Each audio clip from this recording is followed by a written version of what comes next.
Welcome back, parents, to another segment with Quick Math with Mr. Evans.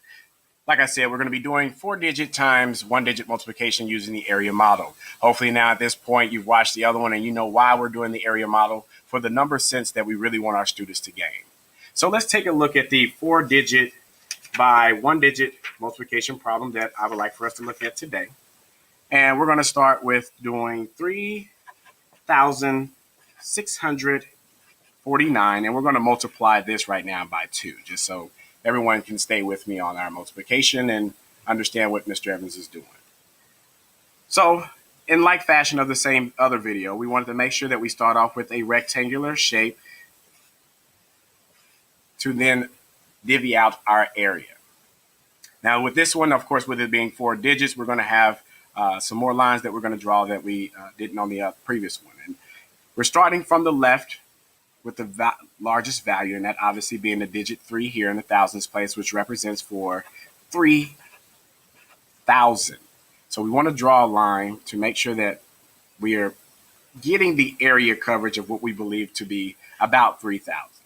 Then we move over to the right and we see there's a 6 there in the hundreds place, and we know that has a value of 600. And once again, we draw a line to represent the value of that area. We move to the right once again, and we see a 4 there in the tens place, and we know that has a value of 40. So we want to draw a line respectively. And then, of course, with our last one, we see that there is a 9 there in the ones place, and we want to make sure we respectively show the area that is there. I apologize ahead of time if that box is a little too narrow for you, but I'll be sure to make sure that we understand what is going in there at the end. We are multiplying all of these values of numbers by 2.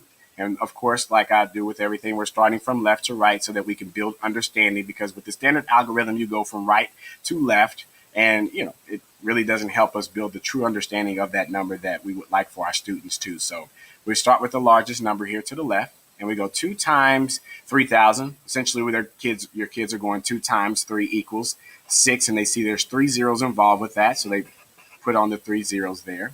Then they see 2 times 6 here, moving over to the next area, and 2 times 6 they would know is 12. And then once again, they see there's 2 zeros there, so they're going to put those 2 zeros there.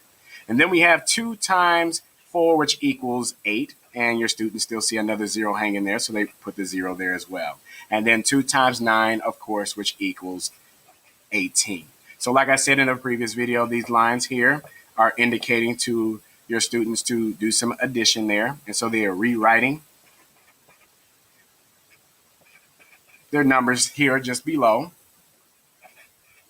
and some are immediately able to add that up from left to right fairly simply by looking at that 6,000, that 1,000 there, and they're just going 7,200, and they see 8 and 8 tens and 1 10, so they'll say 98.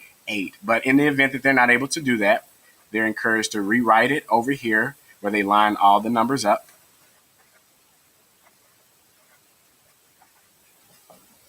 And then solve the addition right there in front of them.